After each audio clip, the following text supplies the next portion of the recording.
Happy Wednesday, everybody. I'm Pastor KZ, and I'm here today to give you a word for today. Here's Wednesday's word.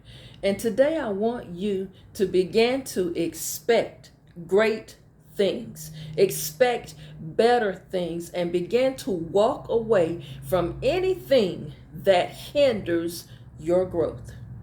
Transformations will happen this year. Trust me. I feel it in my spirit. Some things are going to be transforming for you. Some things going to be turning around. I feel a shift taking place, and you're going to move differently. Don't miss what I just said. You are going to begin to move differently. You have decided that I am determined. I'm just not going to waste any more time. Just not going to waste any more time. Some of you, you're thinking different. You just got a whole different state of mind. Your frame of mind is changed. Know what that is? You are renewing your mind right now. That's why I say a transformation is taking place. Right now, you are not content with just dealing with the status quo. You're expecting some things to turn around in your life. You have been praying for healing, not only of your body physically, but you've been asking for healing of your spirit world and your mental health. Things gonna transform and turn around for you because you've decided, I can't keep doing this. I'm not gonna do this another year. Something got to change. You have sat and you've been reevaluating your life. Some of you have been looking at things a little bit different now. Some of you have had time to reassess and shine the spotlight on your circle. I'm going to talk about that. I'll probably do a show on that probably in the upcoming weeks. But some of you, you shining a spotlight on your circle, people you're close to or people you are, have acquaintances or some type of relationships with.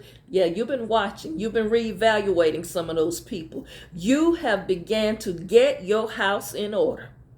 I can't say that enough. It's time to get your house in order. Look around what's going on in the world today.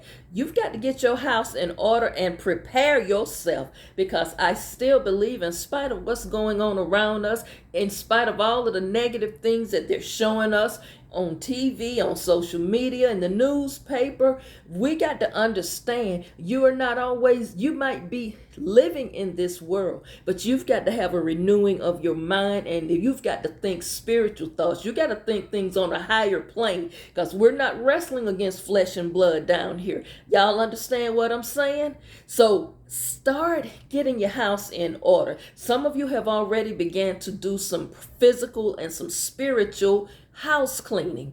Oh yeah, when you start cleaning house, sometimes you ever started cleaning your house and it's like, man, you start moving furniture around. You start throwing out things that you no longer want anymore. Even if you can still wear some of those clothes, you're tossing them out because you're like, you know what? My time is just up for this. That's how life is. Some of you have been looking at your life and you're evaluating things and you're looking at, you know what? I'm well on the other side of 50. I'm on the other side of 60. I'm on the other side of 70. So some of you have been doing some reevaluation. And some of you preparing yourself right now for some new doors of opportunity that's about to open for you. The Most High has some things for you. And now that you are positioning yourself, now that you are preparing yourself, things gonna come in line for you. It's gonna line up just for you. Don't worry about the setbacks and the stumbling blocks. What he has for you, as I told you the other day, it's just for you. Start expecting great things. See, some of your expectations have risen. Some of you have changed your mindset about things. And I'm reminded of the Gospel of St. Matthew, chapter 19, probably about verse 26, where it's talking about the possibilities and the impossibilities, where it says, with God, all things are possible. See, sometimes we get caught up in the worldly way of thinking and we get stuck because all we see is what we're going through. We don't see up ahead, but you got to start expecting. When you say you prayed about a thing, you got to expect him to do it. When you say, I asked the Lord to do this or whatever, you've got to expect him to do it. You can't just sit there and say, well, I prayed about it, but ain't nothing happened yet, or I don't know if it's going to happen, or I don't believe. You are aborting everything you just said. What you speaking out of your mouth plays a big role in what happened. When your expectations raise and when you start speaking that thing out as if it is already manifested, watch how things turn around for you. I'm just telling you right now, there's some possibilities that you're missing out on, but you have got to continue to push yourself. Amazing things is going to happen and can happen in your life, but you have to keep pressing your way. You've got to keep fighting back. Every time you get knocked down, figure out a way to get back up. Every time this thing don't work out for you, try an alternative. Have your options open. Don't just sit there and just wait to just give up. Get yourself back up.